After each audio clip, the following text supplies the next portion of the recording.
Good morning din po doon sa ating mga kapatid na nandun sa kanilang mga tahanan na nanonood. Para po doon sa inyong nakakakilala sa akin, ako po si Pastor Mer Igia, Associate Pastor po ng ating church, Win Alabang. Last time po ay discuss natin yung ating pong last series entitled Course. No? Dito po, tinalakay po natin yung mga different core values natin. So, wag po natin kakalimutan ito kasi importante po yan. Yung ating pong core values ay merong acronym na CARES, no? So, yung C is Christ-centered, anchored in the Word, radical, compassion, excellence, and social impact. No? Tinalakay po natin ito kasi dapat daw po ma-define natin what matters to us as a church, not only as a church but also as individuals. At dapat daw po itong mga bagay nito ay binibigyan natin ng importansya na maging lifestyle po natin. Ano? And this helps us to set our direction kung saan po tayo papunta at masagot po natin yung tanong na why are we doing the things we are doing in the church? No? Last Sunday, nagkaroon po tayo ng recommitment at yung recommitment na ginawa natin para magawa po natin itong mga to ay yung una sa lahat, yung first commandment natin. Ano? And if you will notice, yung ating pong, ano po pangalan ng ating church? Okay, Word. No, Word. Yung pong WRD na yan ay merong ibig sabihin, ayan, okay. Yung W po rito is worship and ito po yung unang parang dapat na ginagawa natin, loving God, and that is our vertical relationship no, sa ating pong Panginoon. And pwede natin mailagay dyan, yung pong loving God at yung dalawang ating core values is our response to the great commandment which is Christ-centeredness and anchored in the Word. Now, ito pong ORD are the things that expressions po ng ating loving others. Ito po yung ating horizontal relationship and ito naman po yung response natin doon sa may Great Commission. Reaching out with radical compassion, doing everything with excellence, so that we can have an impact, no? Impact doon sa lives ng others for the glory of God. No? So tagni-tagni po lahat yung mga yan. Ano? And it's very important no? Kasi po, tayo po ay malapit-lapit ng lumipat. Di ba? Excited ba kayong lumipat? Okay. No? Para ma-establish po natin dapat natin gawin. No? Okay. To start with, hindi ko po alam kung sino rito yung naging member ng gym, no? Sino po rito ng mga nag-gym, no? Wala. Walang member dito ng mga gym. Medyo mahal kasi, no? Meron daw po isang tao, isang lalaki na nag-enroll doon sa isang gym, ano? At medyo expensive daw po yung bayad, no? So, ang nangyari po, ang ginawa po niya every morning, faithfully nagpupunta po siya doon sa may gym at pagdati niya doon, ginigreet niya yung receptionist. Pagkatapos, nagchat-chat siya doon sa mga kaibigan niya doon. Ini-enjoy niya yung air condition doon sa may gym. Tapos nagkakaroon ng mga selfie. No? Meron din siyang daladalang protein shake at iniinom po niya yung pag nandun siya. And then after that, umuwi na po siya. No? Umuwi na siya. Okay. He repeated this routine for almost 1 year. No? And one time, tininan po niya yung kanyang sarili sa may salamin at sinabi niya, parang hindi yata nagbabago yung katawan ko. Di ba? Hindi yata ako nagiging healthy. No? So narinig po siya nung trainer doon at ang sabi sa kanya, tinanong siya, kayo po ba ay nagpa-participate sa pag-exercise dito sa may gym?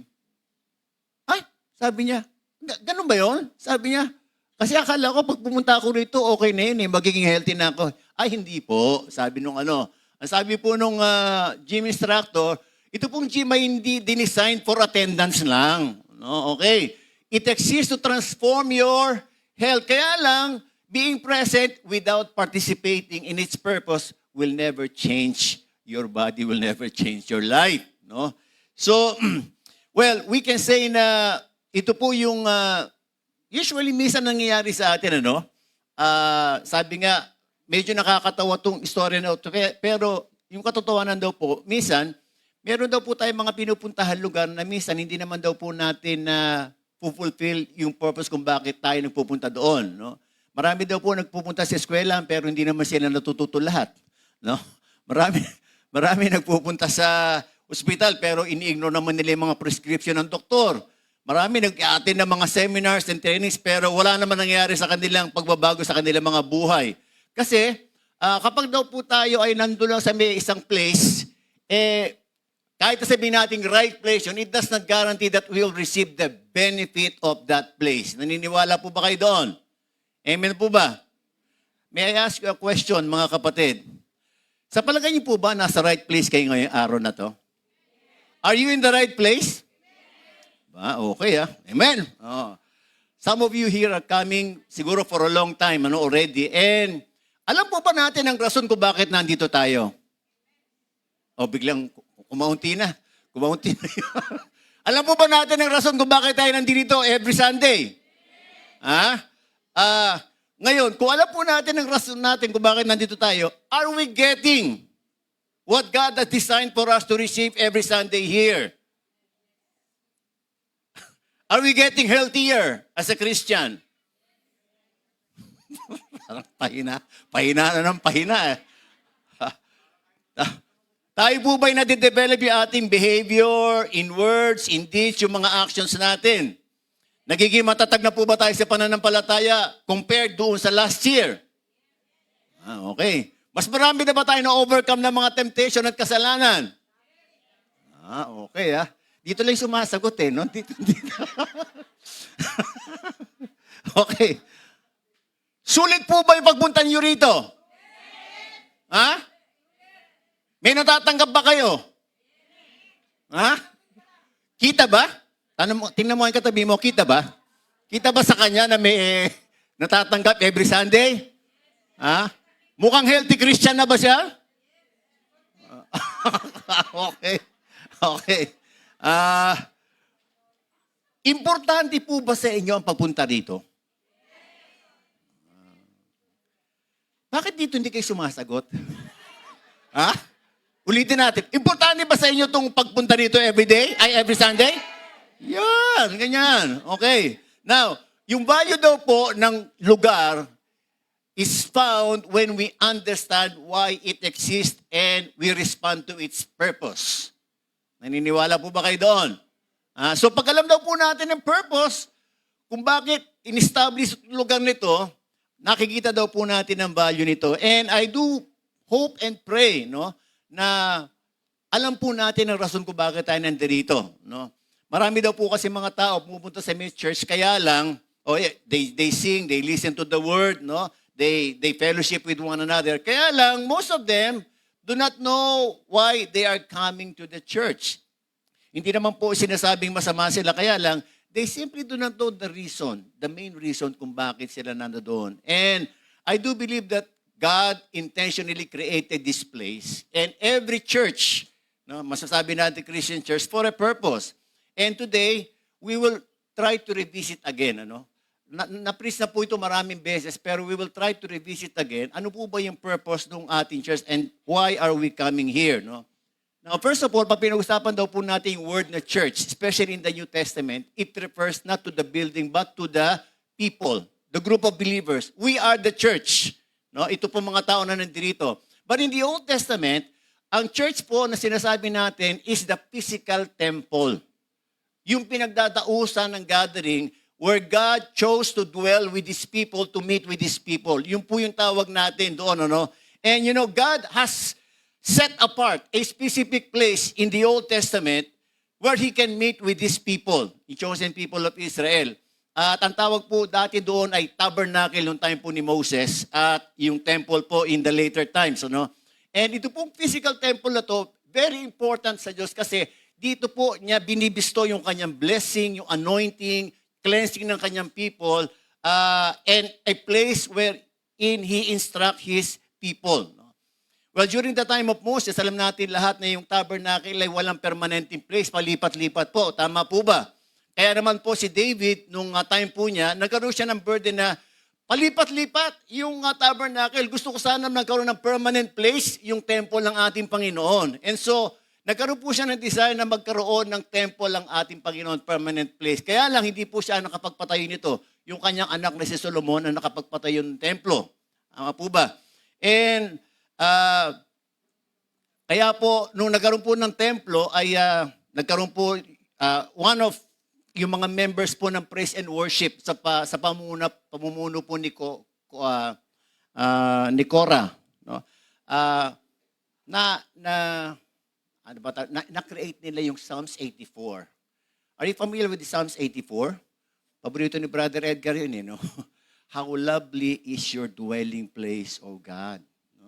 At doon din natin makikita na better is one day in your courts than 1,000 elsewhere. I would rather be a doorkeeper, no, in the house of God than any place elsewhere, no.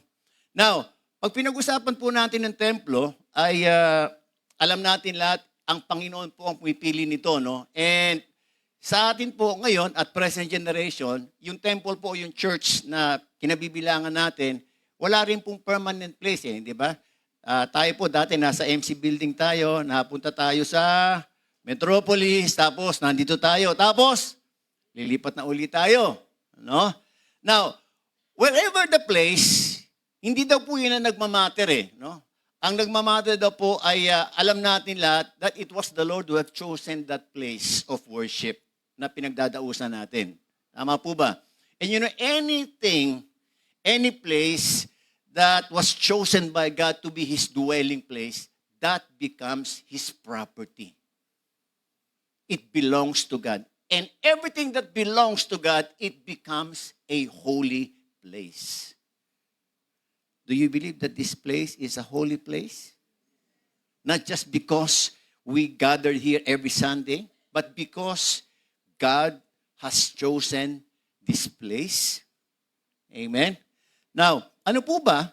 Of course, pag sinabi natin chosen by God, alam natin lahat, meron po siyang purpose talaga kung bakit niya ginawa. No? And yung pong purpose ng church, no, any church whatsoever, ay naibigay na po in the Old Testament sa pamamagitan po ni Isaiah. At sinasabi doon sa Isaiah 56 verse 7, these faithful foreigners, ito po, itong foreigners na to, mga Gentiles po ito, sinasabi dito ni Isaiah, no? I will bring to my holy mountain and give them joy in my house of prayer. Their burnt offerings and sacrifices will be accepted on my altar, for my house will be called what? For all nations. You will notice, dalawang beses binanggit dito yung house of prayer. But in the latter statement, sabi dito, a house of prayer for all nations. No? So ano po yung ibig sabihin dito? Ang desire po ng ating Panginoon sa kanyang physical temple during that time is not only a place where He can meet with His people and offer their sacrifices and offerings. Ito din daw po ay place wherein it will be called a house of prayer, not only for the Israelites, but for all nations. Ibig sabihin, yung mga Gentiles na hindi pa nakakilala sa ating Panginoon, gagamitin po yung templo para na sa ganon, sila din makakilala sa atin pong Panginoon. Okay? Now, Jesus confirmed this. Kinonfirm po niya ito doon sa kanyang, nung pagdating po niya rito, that was 700 years ago. No? And in His final week on the earth, ito po yung ginawa niya. He visited the temple in Jerusalem. At tinignan po niya, nagagawa ba ng mga taong pumupunta doon at nagagawa ba ng church o ng temple yung purpose where what God has designed it to be. So binisita po niya yun. Ano? At ito po yung ating tatalakayin ngayon, yung ating passage magagaling po doon sa may Luke 19 verses 45 to 48. No? Sabi po rito, then He entered the temple area and began driving out those who were selling.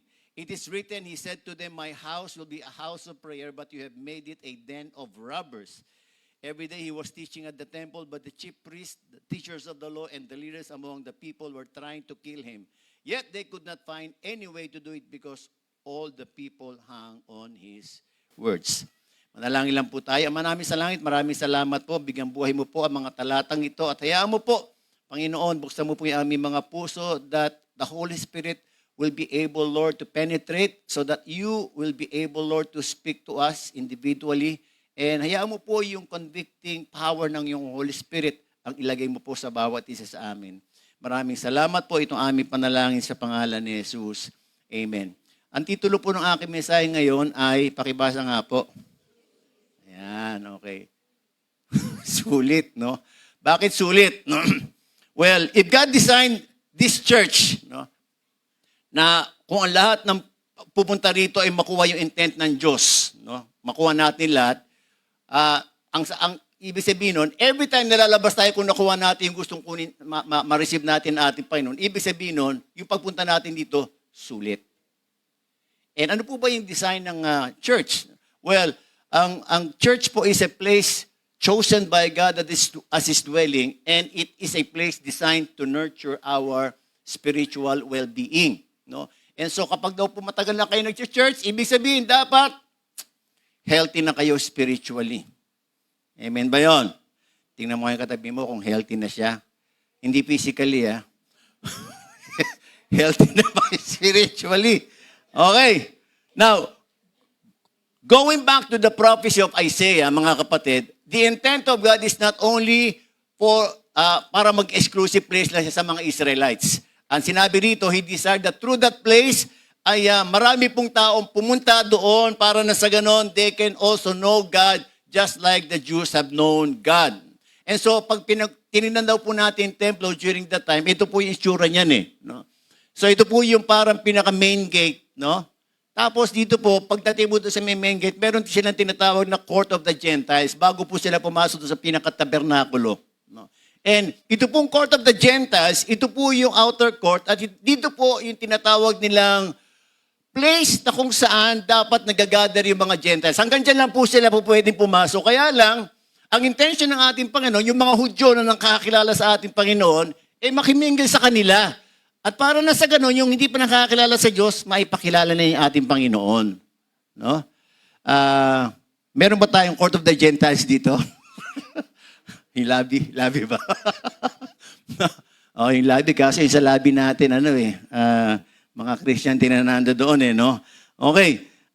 Kaya lang, alam natin lahat, na nung binisita ng ating Panginoon ito, sabi dito, it was misused.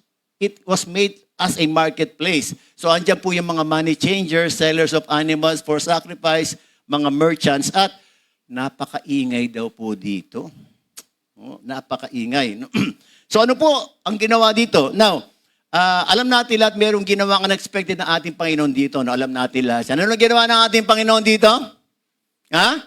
Ano ginawa? Bumili. Di ba? Bumili siya ng mga dyan di ba? Tapos, okay. Ito po yung ginawa ng ating Panginoon. He entered the temple area and began driving out those who were selling. Grabe yung mukha ni ganyan, Talagang galit ng galit, Parang, hindi ko alam kung anong naging reaction even ng mga disipulo ng ating Panginoon nung ginawa niya yan, no? Now, bakit po walang pasabi o warning, biglang pinagtataob ni Jesus Christ yung mga nagtitinda doon, Alam mo po ba bakit galit ang ating Panginoon? Bukod po ko sa mga nagtitinda doon, meron pong foreign exchange doon during that time. Foreign exchange, no? Kasi po yung mga Israelites na malayo ang kanila dito na papunta sa may templo, ang ginagawa po nila, hindi nila sinasama yung mga animals na isa-sacrifice nila sa kanila kasi baka mamatay along the way. Kasi nalayo na binabiyahin nila Wala namang grab dun no? So ang ginagawa nila, pinagbibili nila yung animals doon sa kanilang lugar pagkatapos kinukuha yung pera. Para na sa ganun, doon na lang sila bibili sa templo. Wow, praise God, di ba? All in one. All day. All day, okay? Kaya lang, pag bumili ka doon ng animals, hindi pwedeng currency ng Hudyo. Kailangan yung currency ng Roman. So, meron doon foreign exchange, magpapapalit ka. Now, pag nagpapalit ka doon, may tubo na yon. Tinubuan ka na noon. Okay. Tapos, pag bibili ka ng animals, another tubo na naman yon. Diba? So, doble-doble, doon nagalit yung ating Panginoon. So, imbis na yung templo ay maging daan para na sa ganun magkaroon ng spiritual nourishment yung mga tao, ang nagiging purpose ng mga tao na nagpupunta doon, especially yung mga nagtitinda, para kumita ng pera. No? And so, with great emotion, ito po yung sinabi ng ating Panginoon after He drove out all those who were selling. Sabi niya, my house will be a house of prayer. At makikita po natin na kinote po niya yung sinabi ni Isaiah 700 years ago. So, kinonfirm lamang po ng ating Panginoong Yesus yung sinabi ng purpose ng ating Panginoon sa kanyang templo. No? And we will notice, mga kapatid, ang sabi niya rito, my house. Bahay ko to. No? So ano po yung implication nito mga kapatid? Yung lahat po pala ng mga Christian church na alam natin, ang mga nandoon ay nananampalataya sa ating Panginoon, pag-aari ng ating Panginoong Yesus. So ito, ang pag-aari nito, hindi yung Alabang Prime. For this time being, pag-aari po ito ng ating Panginoong Yesus. This is His house. And if this is His house, alam natin lahat, dapat orderly ito, no? Orderly. Now, ano po ang sinabi ng ating Panginoon, my house will be a house of prayer. Ano po ba ibig sabihin niya pag sinabing house of prayer? A house of God being used as a house of prayer can simply mean a place that is set apart for what? Communion, no? Communion with God, no? So ngayon, mamaya kasi may communion tayo, di ba? Yung ba ibig sabihin nun na merong communion, magkakaroon ng tinapay at alak? Yung ba ibig sabihin nun, communion with God?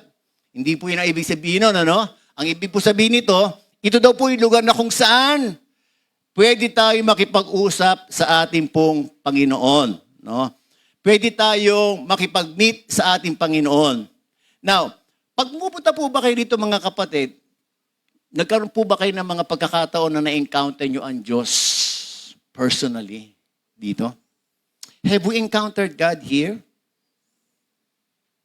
Wala, ito lang si ano lang. Mukhang si Raquel ang naka-encounter sa Diyos. No? Okay. Alam niyo po, importante po kasi na makita natin, isa po ito sa pinakaunang purpose kung bakit daw po tayo pumupunta rito sa may church na ito. No?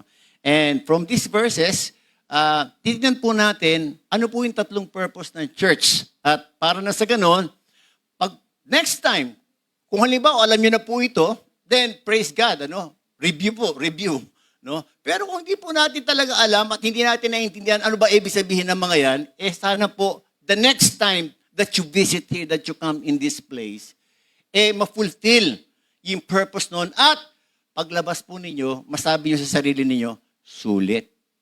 Kasi nakuha ko yung gustong bakuha ng Diyos sa akin. Nung gusto ng Diyos na makuha ko dito sa lugar na to. Number one, a church is a place where we can experience the presence of God. Ano? Kung gusto daw po natin na maging set apart itong lugar na to for communion with God, dapat daw po ma-experience natin yung presensya ng Diyos. Tama po ba? Pag sinabi natin presensya ng Diyos, parang halimbawa, para makausap mo isang tao, ang hirap mo naman na hindi siya present. Hindi po ba? Now, when we talk of the presence of God, alam natin lahat, ang Diyos ay invisible. We know that, that He is, but He is everywhere. No?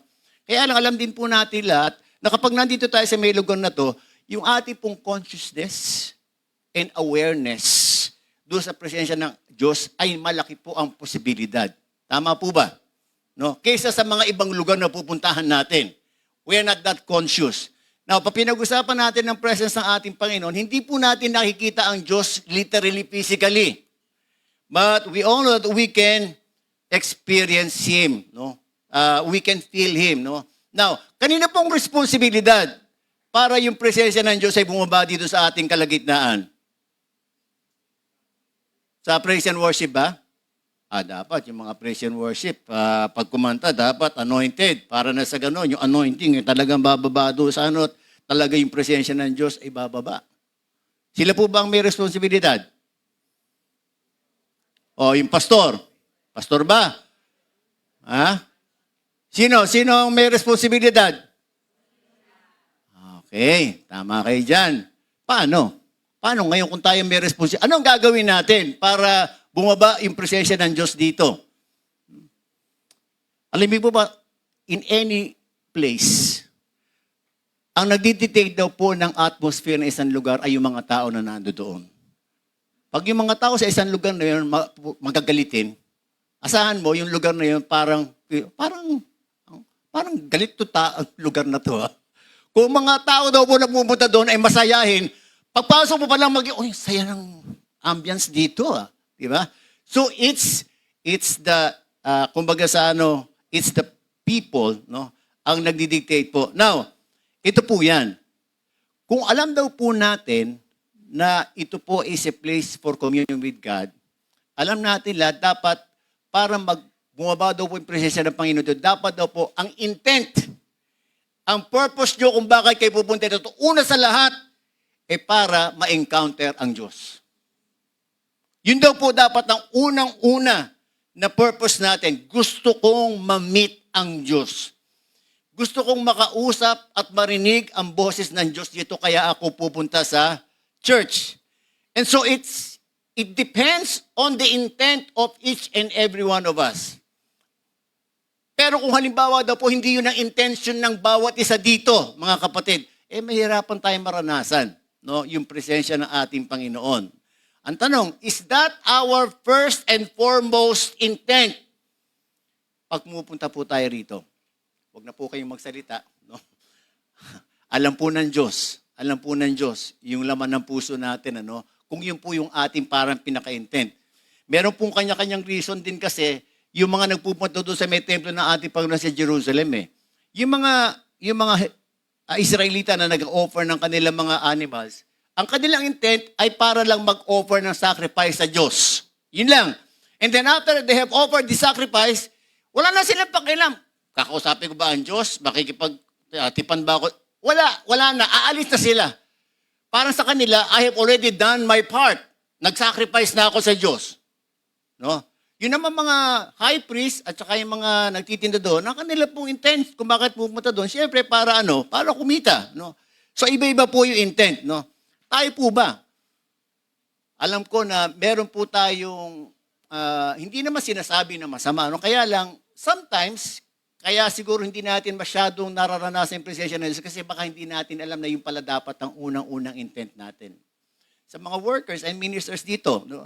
Alam natin lahat na hindi lang naman tayo pupunta rito para magampanan natin ating role as servants o sa ministers ng ating pong Panginoon. At pagkatapos natin mag-serve, okay na, tapos na. Gagawin ko na yung gusto kong gawin.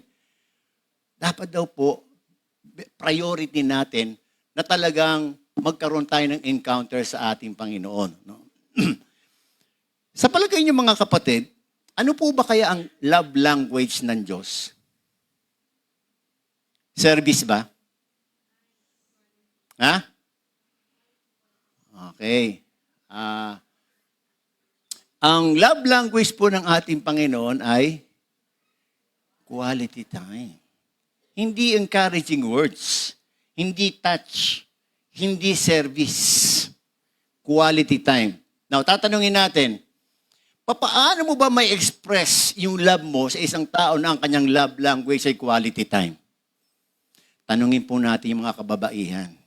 Kasi karamihan po sa mga kababaihan, kung hindi man po lahat, karamihan sa kanila ang love language nila, quality time. Tama po ba? Yes, okay. So, ano ibig sabihin pag quality time? Ibig sabihin, kapag kaharap mo yung tao na yun, halimbawa yung asawa mong babae, dapat you give your full attention sa kanila. Di ba? Kahit sabihin natin halimbawa, 2 hours yung inyong date, dapat yung full attention mo nasa kanila, walang dapat any distraction, walang gulo, walang ibang iniisip, walang ibang ginagawa, at we are ready to listen to what the spouse will be saying. Tama po ba? No? Alam niyo po, sa totoo lang, yung mga kababaihan po, alam nila kapag yung asawa nila lalaki hindi nakikinig eh. Parang Diyos sila eh, parang Diyos. No? Kahit nakaharap yung lalaki, alam nila, hindi ka naman nakikinig eh. Nasabihin nila, nakikinig ako. O sige, ulitin mo nga yung sinabi ko, ay patay na. Dahil sa mahina ang memory ng mga lalaki, hindi nila kita mo? Hindi nakikinig eh. Yeah. Pwede ba sabihin natin doon sa ating wife, sige lang, laba, magsalita ka lang, makikinig ako, magsisiyar lang ako. Ganon ba yung quality time? Alam mo, pag kinakausap ko ng wife ko, tapos gaganon ako. Naman ito kinakausap, ng bastos, alis. Gusto nila, pag kinakausap ka nila, nakaharap ka. Nakatingin ka sa mata. Amen ba yun? So, kung yung mga babae, alam nila, kung hindi nakikinig, yung kanilang asawa na nag-express ng kanilang love language sa kanila, how much more yung ating Diyos? Di ba? Pagpunta natin dito, dito na si Lord, nag-iintay, di ba? Wow, dumating yung aking anak. Handang makipag-usap sa akin. Pagkatapos mag-serve, pagkatapos kumanta, bababa na. No? Uy! Nako, bababa na.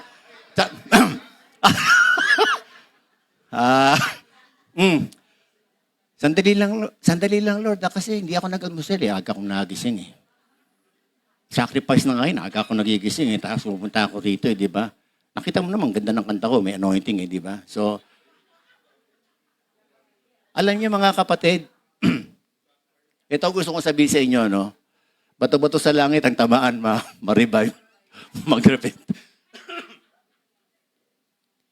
Hindi binibigyan ng tuon ng pansin ang service natin sa Kanya. Pag in the first place, hindi natin binibigyan ng importansya yung quality time na ibibigay natin sa Kanya. Okay? Alam natin yung quality time. Alam natin yun eh. No? Full attention. No? You know, how we spend the 1.5 or 2 hours here in this place will determine kung seryoso talaga tayo na makipag-commune sa Diyos. Alam niya yan. At alam din ng ating Panginoon yan. And it starts with the time that you arrive in this place. Sister Eunice, nagsabi nung dati. Pag ikaw ba may appointment ka na isang importanteng tao, di ba? At sinabi, sige, mag-meet tayo, 7:00. Anong oras ka darating? Pag importante yung tao na yon, di ba? Hindi ka magpapalit. Di ba? Hindi dahil sa ayaw mong malate, kundi that is your expression that that person is very important to you. Amen ba yon? So kahit malayo yan, di ba?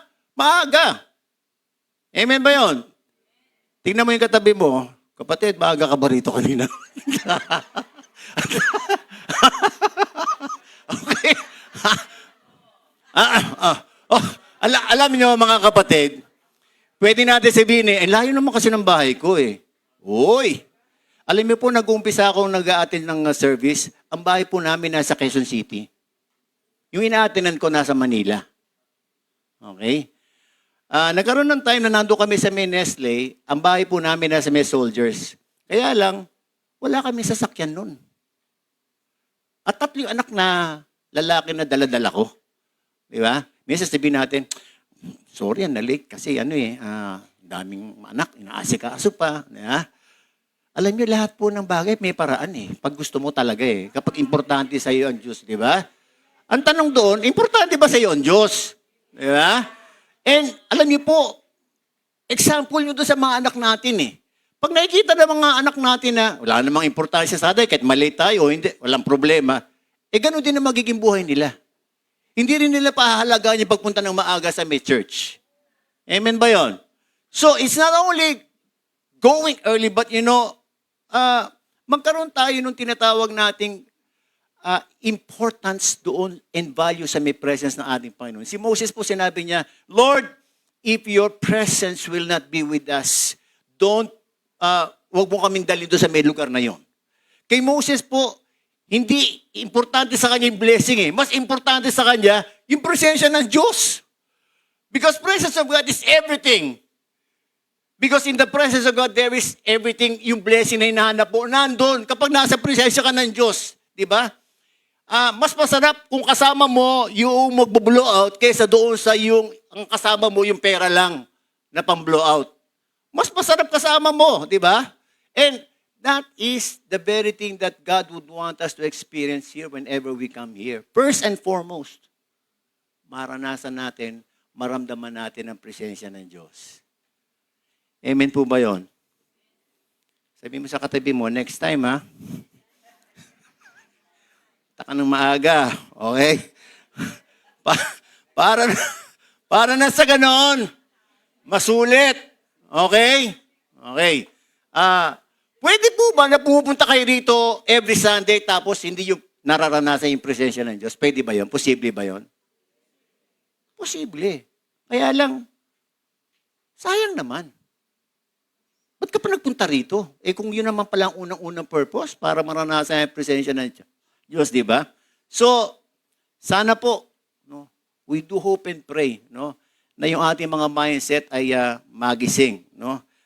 Sayang po kasi biyahe natin kung hindi naman natin makukuha yung unang intention ng Diyos kung bakit niya tayo pinapupunta rito. His presence. Amen? Pangalawa, mga kapatid, sabi rito, the church is a place for uncovering our sins.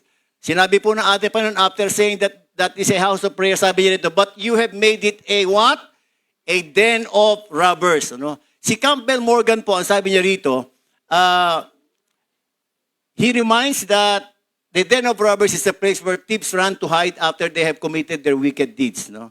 Ayan, den of thieves. No? Now, sa ating po mga Pilipino, ang tawag po natin doon sa taguan ng mga kriminal, ano po? Ha? Hideout. Yan, di ba? Ayan ang hideout niyan eh. And usually, yung kinalalagyan ng mga hideout, tago, liblib, di ba? Hindi accessible sa sasakyan, sila lang ang nakakapunta. Bakit? Eh baka matuntun eh. Di ba? So, para mas maitago yung kasalanan. Bakit po ito yung sinabi ng ating Panginoon? Ano? Now, alam natin lahat, yung mga religious leaders during the time of Jesus Christ were actually doing what the thieves were doing. Bakit? They are making the temple as their shield to cover their sins. Ang nagiging front po nila yung kanilang service sa temple, pero sa loob nila, kinukover nila yung kanilang kasalanan. Ano po yung kanilang kasalanan? Love of money. Po yun. Now, hindi ko alam kung kayo po ay makaka-relate dito. Marami daw po mga Kristiyano nagpupunta sa church, ini-involve yung kanilang mga sarili sa ministry para magbigay ng impression that they are godly. Hindi naman po yan dito. Walang ganyan dito. Alam ko walang ganyan dito. Okay, pag nagsiserve dito sa Panginoon talagang totoo sa puso. Di ba? Pero alam nyo, nakakalungkot po kapag ganito yan eh. Na ginagamit po natin ang church as a shield to cover up our sins. So, yung pong temple ay hindi po hide out. No? Yan po yung ating second purpose ng church eh. Ang church daw po is a place where we ought to expose and to dispose yung ating po mga kasalanan. No? Marami daw po mga Kristiyano pag pupunta po sa may loob ng church, they are not aware or conscious na meron silang daladalang basura sa loob ng puso nila. No? When we say basura, sabi nga, the church was designed by God where we can dispose all the sins or garbage that we have brought with us in the temple. No? Minsan, hindi na nga conscious doon sa basura na dadala natin, wala pa po tayong alam na gagawin natin doon sa ano. Kung anong gagawin natin doon sa may dala-dala natin. Ano po ba yung mga sinasabi ko na mga basura na yan? Pwede pong, ano yan yung mga may dala-dala tayong anger, bitterness, resentments, unforgiveness, or even mga kasalanan na hindi po natin nahihingi ng tawad. At minsan, nagiging pamilya na lang po tayo na pupunta tayo sa may church na wala tayong ginagawa about those things. Which I believe, yung pong intention ng Diyos kung bakit tayo pinapapunta sa church. Kasi, ang church po is the spiritual garbage disposal ng ating mga kasalanan. No? Ang banal na Espiritu daw po, kapag nasa presensya po tayo ng ating Panginoon, He will do His part in revealing to us anything that we have. Pero hindi po siya mag-stop doon sa pag-reveal sa atin. He will cause us to repent and will give us the strength to do what we need to do so we can be right with God.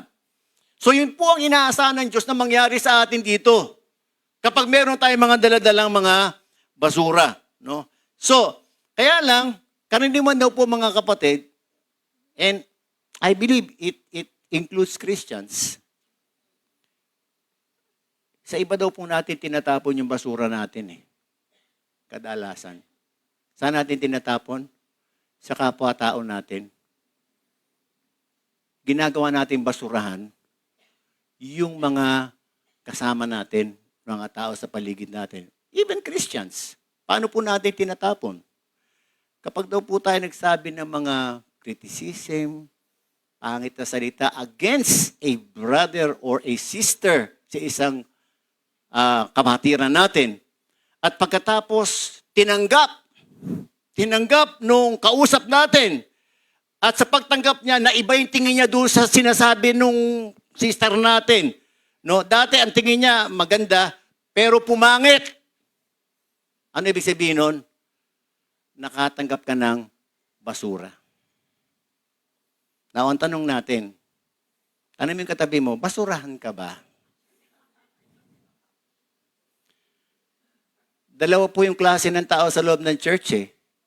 Yung nagtatapon ng basura at tumatanggap ng basura. Meron po ba tayo rito? Siguro tatanungin natin, Lord, bakit kaya tinatapunan ng basura nito? Siguro hindi ka lang mukhang basura. Baka tanggap ka ng tanggap kasi. Tapos imbis na magsalita ka, wala ka naman sinasabi. Minsan nagdadadag ka pa. Kasi may galit ka rin doon sa sinasabi niya eh. Di ba? So nag-agreehan na kayong dalawa. No? So, ano po yung gusto natin sabihin dito, mga kapatid? Meron po talagang designated place para tapunan ng basura. Bawal Bawal.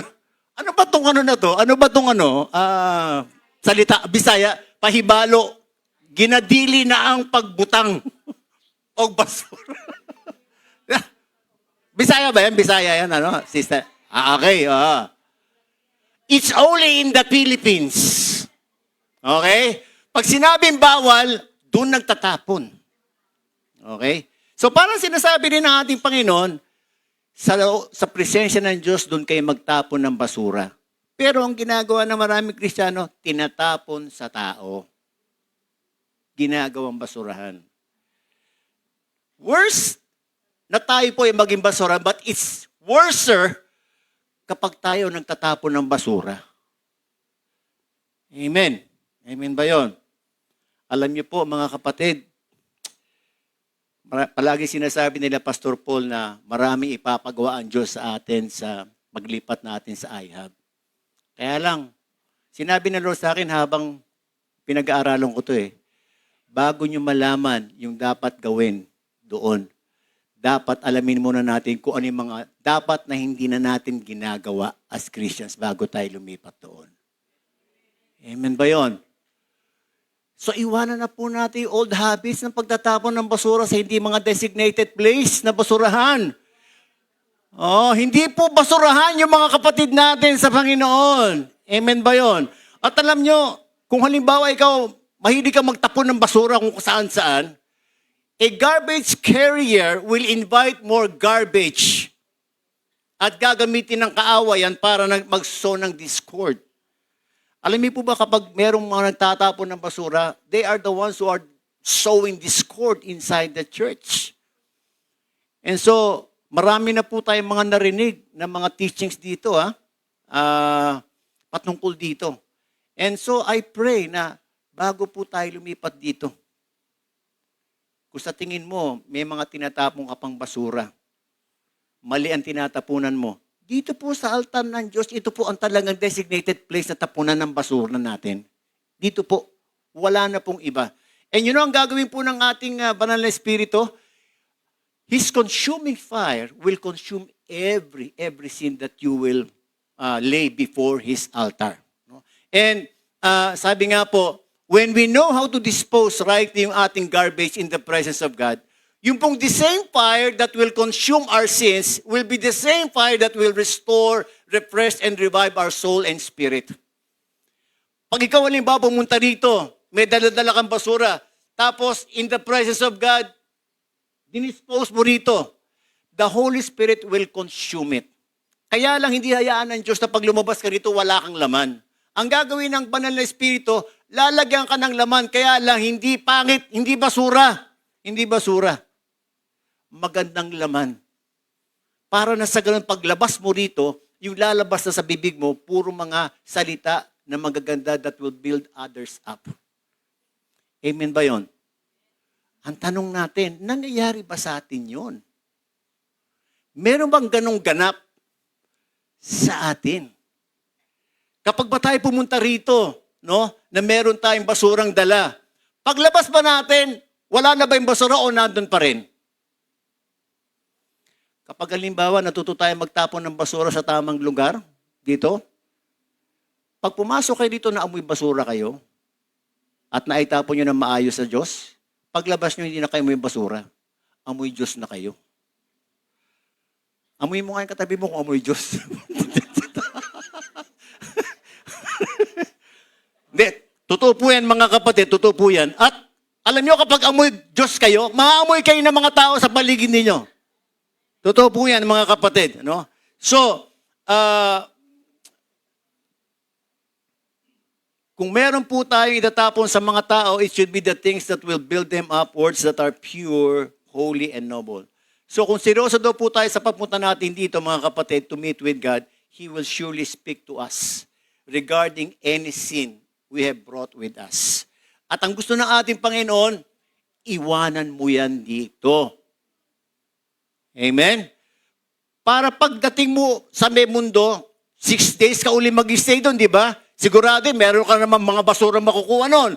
Pagpasok mo rito, tanggalin mo uli yung itapo mo rito. Di ba? Para paglabas mo, wala nang basura. Pakikinabangan ka na ng mundo at magkakaroon ka ng impact sa kanilang mga buhay. And ako, I'm hoping and praying. No? Paglipat natin doon. Mamaya, magtatapon po tayo ng basura mamaya dito. Para paglipat natin doon, hindi na natin dala yung basura na yan, mga kapatid.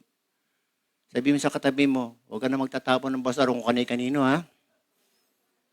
At huwag kang maging basurahan. Kinakailangan pag may sinasabi sa atin hindi maganda, sa atin palang stop na natin yon. Hindi. Tapos maglagay kayo rito, bawal magtapon ng basura. Hindi ako basurahan. Okay? Kailangan sa atin palang dapat, kapatid, huwag mo akong tapunan ng basura. Hindi ako basurahan. Okay? Para na sa ganun, hindi na siya magtatapon sa iba. Wala kasing gumagawa nun. No? Walang nag-i-stop. No? So, kapag bumisita po raw ang ating Panginoon dito sa ating lugar, hindi daw po niya i-check yung CR kung malinis. Hindi niya i-check yung mga rooms kung malinis. Ang i-check niya yung mga puso natin. Malinis ba yung templo mo? Naitapon mo ba yung dapat itapon sa loob mo? Amen? Okay. Last, the church is a place for spiritual transformation. Ano po yung ginawa ng ating Panginoon na nandun siya? So, hindi lang niya tinabo yung lahat ng mga ano doon at sinabing house of prayer yun. Hindi lang sinabi na ito, uncovering ng sin. Sinabi po niya, it's also a place for spiritual transformation. Ano ibig sabihin? The third purpose why we come here every Sunday is for transformation's sake and not for information's sake. Dito rin po tayo nakakatanggap ng mamahalagang katuruan na nanggagaling sa Diyos. Amen po ba? Natutuwa po ba kayo dahil nakakarinig kayo ng sermon dito? Ha? Pinapahalagahan niyo po ba yung sermon na naririnig natin dito? Okay. Sabi po rito, yung po mga nakarinig ng katuruan ng ating Panginoon, dalawang klase ng tao din eh. Yung mga high priest. At ang sabi dito, yung mga high priest daw po, pinagsikapan siyang ipapatay ng mga punong pari, mga tagapagturo ng kautusan at mga pinuno ng bayan. Instead of them, na dapat sila yung unang kaporal na nakikinig sa salita ng Diyos, sila pa po yung nagre-reject. At ang sabi diyan, gusto pang ipapatay. No? Parang naisip ko nga, no? Uso-uso na po ngayon sa mga eskwela, namamaril yung mga mga estudyante, no? Minsan kaya isang linggo rito may pumasok dito, no? Tapos barilin yung pastor na nagsasalita. Yeah. Praise God. Pupunta na kami sa langit. Di ba? Okay. Kaya lang alam ko naman na marami mga tao takot din naman siguro pumunta ng church. No? Pero alam niyo po, meron ding church. Alam ko yung kay Joel Austin, may nagpunta po doon na maril. Na maril. Doon sa may church nila. No? Now, although meron po mga ganyan na mga tao na nagre-reject, nagmamak nung sinasabi ng ating Panginoon, ang sabi rito, meron din naman daw po mga tao na nakikinig. No? At ang sabi rito, They were hanging on His words. Ang sabi doon sa may hanging, it came from the Greek word which means attentive. Alam niyo po, dalawang klase uli daw po ang tao dito sa mundo eh. Ay, dito sa church eh. Yung mga attentive at saka mga inattentive. Okay? Yung mga attentive, sila po yung mga taong hindi inattentive. No? 100%. Pag sinabi mo kasi attentive, yung lahat ng atensyon, isip, puso, nasa pakikinig. Walang ibang ginagawa. Sabihin mo sa katabi mo, walang ibang ginagawa. Minsan kasi, pag nagtuturo ka, nakita mo, may nakayukong ganyan eh. Akala mo, nagpe-pray pala, nagte-text. Diba? Nagpe-Facebook o kaya naglalaro. No? Pwede po ba tayo maging attentive habang nakikipagkwentuhan tayo sa katabi natin? Hindi ko po pinapatamaan yung mga nasa lobby, ha? Wala po akong pinapatamaan dito, ha? Hindi ko nakikita yung ginagawa nyo dyan. No? Ang Diyos na nakakita. Okay? Pero importante po, mga kapatid, na nakikinig tayo ng maayos. Kasi po, hindi daw po natin matatandaan yung mga bagay na dapat po natin matandaan kapag hindi daw po tayo nakikinig. Kaya daw po marami mga Kristiyano, ang hanggang ngayon wala pa rin pagbabago nangyari sa kanilang mga buhay. Kasi bakit? Hindi marunong makinig. Now, kung puputanin lang daw po tayo rito at pagkatapos, hindi naman talaga tayo magiging attentive sa pakikinig ng importanteng salita ng Diyos, huwag na lang daw po tayong pumunta. Kasi magiging stumbling block pa tayo eh. Tapos, halimbawa, worker ka pa sa church. Tapos nakikita ng ordinary member, uy, ba't nandito to? Ba't di nakikinig sa sermon? Di ba? Kaya nagiging stumbling block pa tayo eh. Tama ba yon? Ha? Marami pong ipapagawa ang Diyos sa ating paglipat sa bagong lugar, pero bago po natin gawin yan, alamin muna natin yung mga bagay na dapat natin tanggalin sa atin. Kailangan mauna natin tanggalin yung mga old habits natin at wag na po nating dalhin. Doon po sa pupuntahan natin lugar, wala na pong lobby. May lobby po siya, kaya lang napakalayo doon sa ating sanctuary. At yung sanctuary po natin doon sa Aya, mga kapatid, malaking dihamak dito. So kakasya na tayo. Kaya po tayo may lobby at overflow kasi hindi po sila kakasya dito eh. That's understandable. Pero pag nandun na tayo, hindi na po tayo maglalagay ng TV sa lobby. Hindi na tayo maglalagay ng speaker sa lobby. No, yung tanggapan natin. Para lahat nandito nakikinig. You know, the greatest gift that we can ever receive every Sunday when we attend the church is the Word of God. Because it's the only thing that can transform us. And you know, it's only the Bible that has a demand, no? Ang demand po ng Bible, don't just listen to it, understand it so we can obey it, no? It's not the truth of the word that will transform us. It's the applied truth that we have heard that will transform us. It's not how much we have learned or how much work we already have done for the Lord that matters, but how much of His word we are obeying.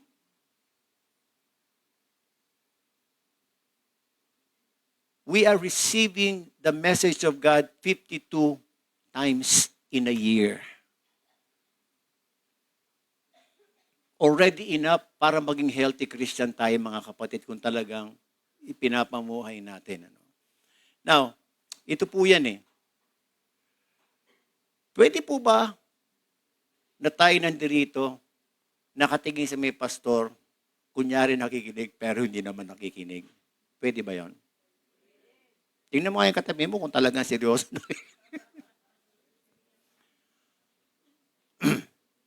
Alam niyo, paglabas po natin dyan, buti na lang wala si Lord sa labas eh, sa pintuan, na magsasabi, oy, liga rito.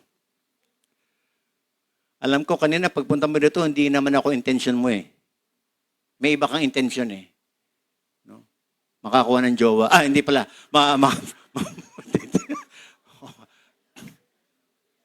Hindi mo rin tinapon. Hindi mo rin tinapon yung basurang nandiyan dyan sa'yo. Andyan pa rin, oh, nakikita ko. Daming basura. At, kunyari nakikinig ka, pero iba yung nasa isip mo. Hindi ka nakikinig. Buti na lang walang ganyang Diyos dyan sa may labas ng pintuan. Tapos sasabihin sa atin, oy, mag-repent ka, mag-repent ka. Hindi ko gusto yung ginagawa mo. Huwag ka nang pumunta ulit dito, ha? Kung ganyan ang gagawin mo. Buti na lang walang ganyan. Diba? Kaya lang, kung halimbawa mayroon tayong Diyos na gano'n na hayaan niyang gawin, yung gusto natin gawin after we have attended here, kahit hindi natin naranasan ang presensya niya, hindi tayo nakapagtapon ng basura, hindi tayo nakakinig ng maayos, hahayaan tayo ng Diyos. Mga kapatid, nakakatakot yun. Nakakatakot yun. Nahayaan ka ng Diyos na ganun. Day in and day out. So ano po yung gusto natin ipahatid dito? Huwag na natin hintayin na magkaroon ng CCTV camera dyan. At makikita yung intention mo, yung puso mo na may basura, at kung nakinig ka. Sarap siguro nung ganun, ano? Paglabas, no? Alam na alam, di ba? Now, God will never do that. So, ano po yung gusto ko ipahatid sa atin ngayon, mga kapatid? Paglipat po natin, sana po, let us be clear. Let us be clear with our intentions and motives in coming here in this place. Let's make sure that we will experience what God intends us to experience in this church. Para na sa ganun, paglabas po natin dito, ito yung sasabihin natin. Sulit. Tama po ba? Sulit. Amen? Sulit hindi dahil sa nagawa mo yung gusto mong gawin. Sulit hindi dahil sa na-bless ka doon sa kumanta o kaya doon sa may message. Sulit. Kasi una sa lahat, nakausap mo si Lord. Ang narinig mo, hindi nagsasalita rito. Yung boses ni Lord habang nagsasalita rito. Narinig mo yung boses ni Lord habang kumakanta, yung kumakanta rito. At narinig mo, hindi yung boses ng kumakanta. Narinig mo, kinakausap ka ng Diyos. That is being conscious of the presence of God all throughout the service. Doon dapat nakatuon. All of us here, when we come here, we only have one audience. Tandaan po natin yan.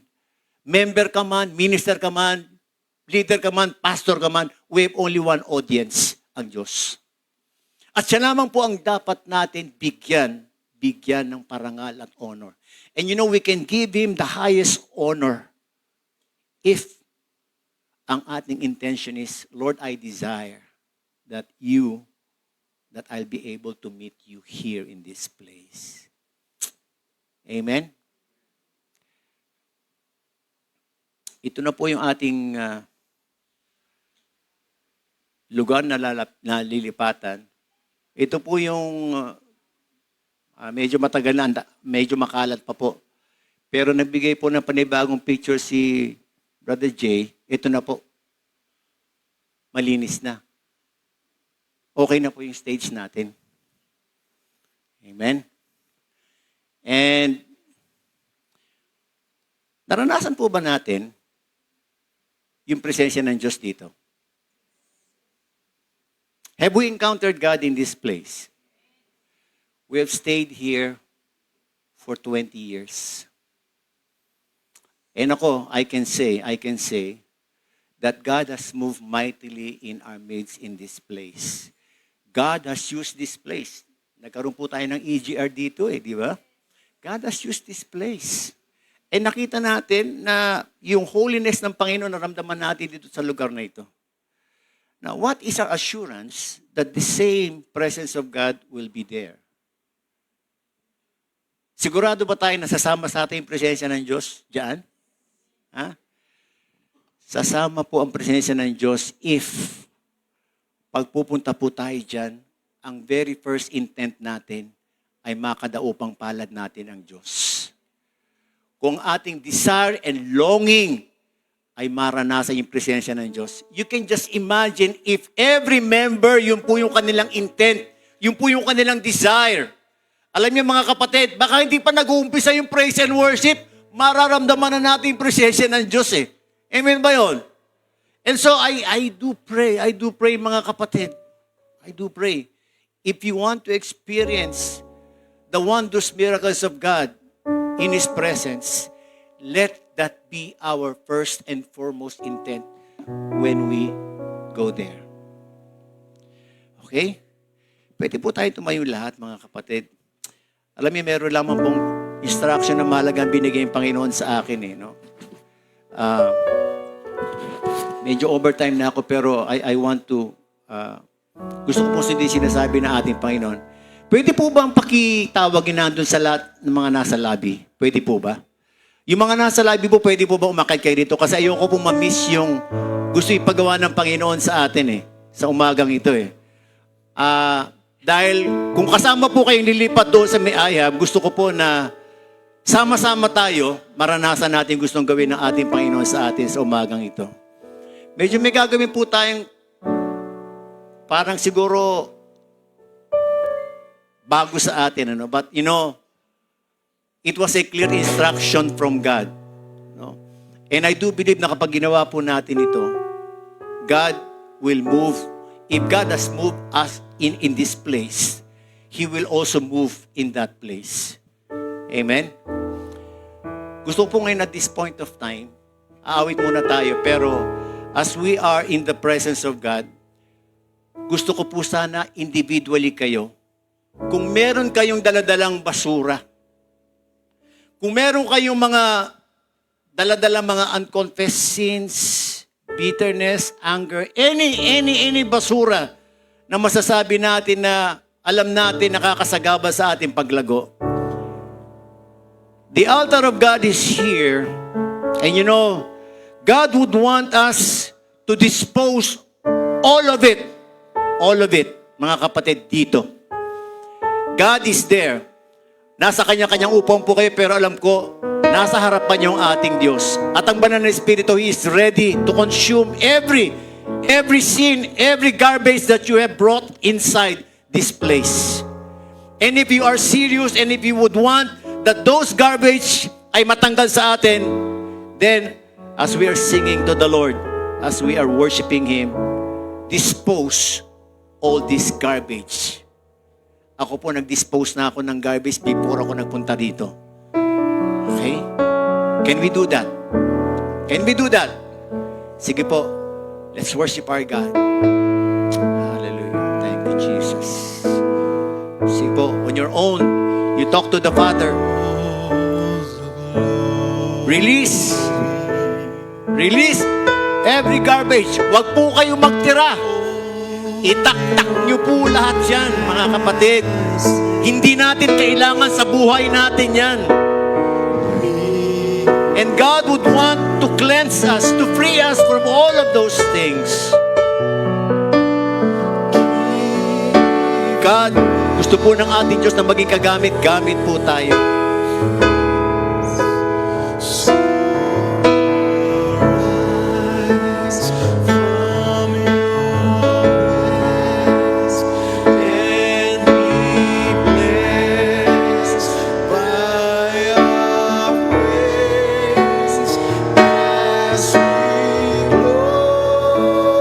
Naririnig ng Diyos ang lahat na sasabihin ninyo. Kahit mabulong lang po yan, mga kapatid. Let's dispose every garbage na sinidivil sa atin ng banal na Espiritu.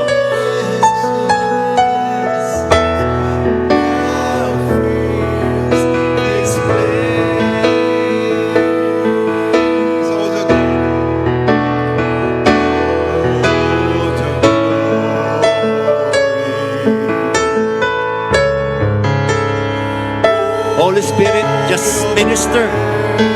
Holy Spirit, just minister powerfully to your children. Penetrate into their innermost being And Lord, I pray that you will reveal and expose, Panginoon, in your light, everything that needs to be removed, that needs to be disposed in our hearts. Holy Spirit, let your consuming fire consume every sin, every garbage. Consume it with your fire. Consume it with your fire, Lord.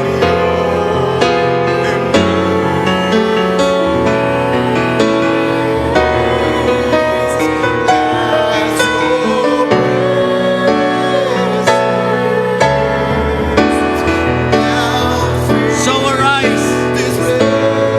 So arise. All of you who have disposed their garbage, let's start to worship our God. Let's give Him thanks. Let's give thanks to the Holy Spirit for consuming all our garbage today.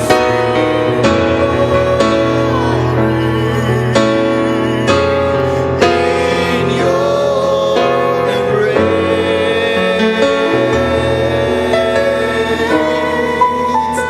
as your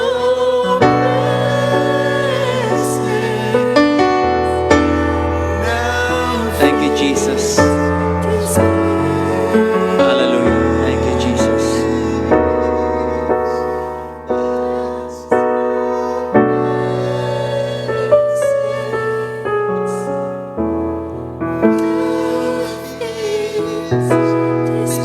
Kung nanalangin po kayo kanina, I want to tell you that God had honored your prayer. The same Holy Spirit that have consumed yung inyo po mga garbage ngayon, it will be the same Holy Spirit that will infill us anew so that we will be refreshed, revived, at magkakaroon po tayo ng panibagong bagay para na sa ganon, yung dadalin po natin palabas dito ay mga mabubuting bagay na magbibigay kaluwalhatian sa ating Panginoon. I would like to request you right now, this is the instruction of God to us. I want you to put your right hand sa inyong mga mata, mga kapatid. Sige po, lagay natin ating mga kanang kamay sa ating mga mata. Lord,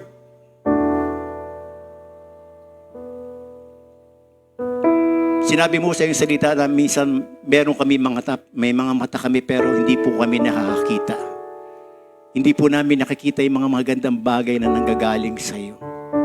Father, right now, in the mighty name of Jesus Christ, as we lay our hands sa mga mata na ito, Panginoon, we cast out the spirit of spiritual blindness in the name of Jesus. And Lord, we let loose, oh God, that spiritual sight sa akin po mga kapatid. Panginoon, that today, Panginoon, we believe by faith, Panginoon, that ang aking mga kapatid, they will be able to see beyond the physical realm, oh God. And they will be able to see, Lord, the wondrous works out of your words, oh God. Lord, they will also be able to see, not only to see, but also to destroy all the works of the enemy.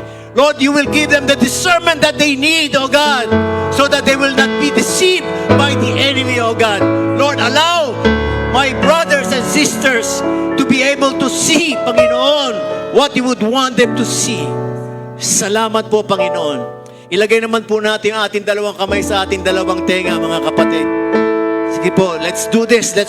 Lord, binigyan mo po kami ng tenga, hindi para marinig, Panginoon, yung mga pangit. Binigyan mo po kami ng tenga para ilagay po namin, marinig po namin ang boses mo, your soft, still voice.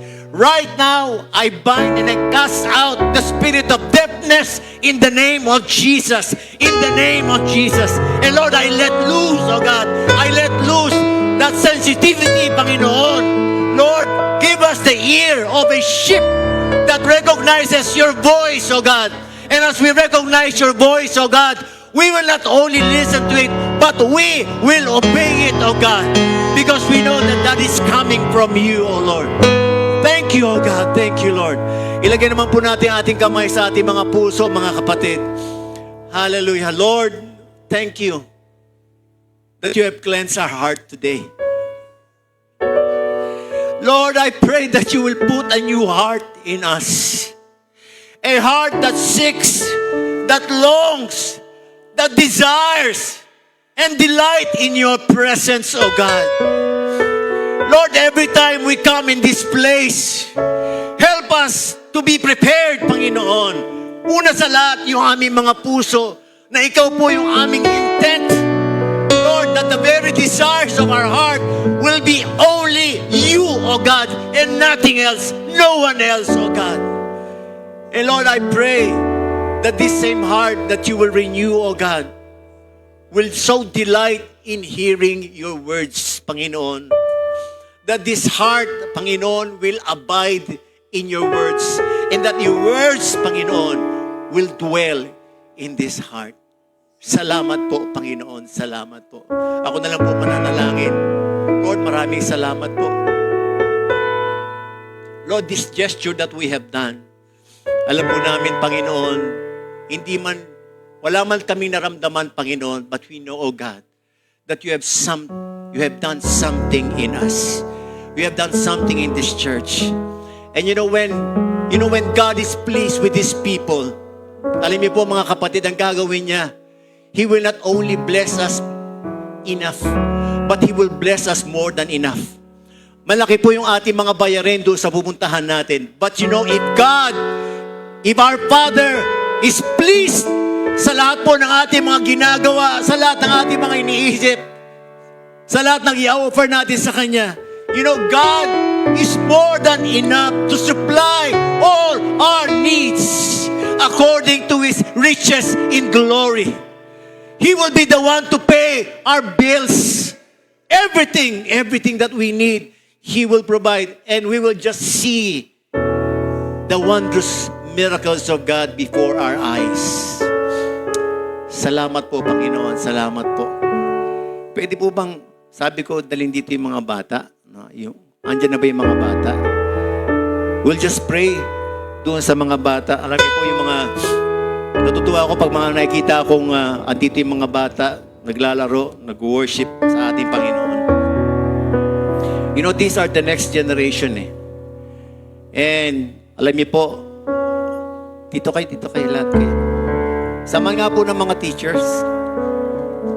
Pila lang kayo dito.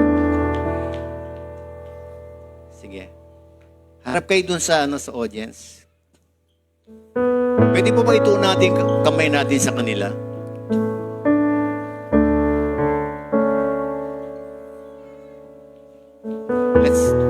Let's pray for them.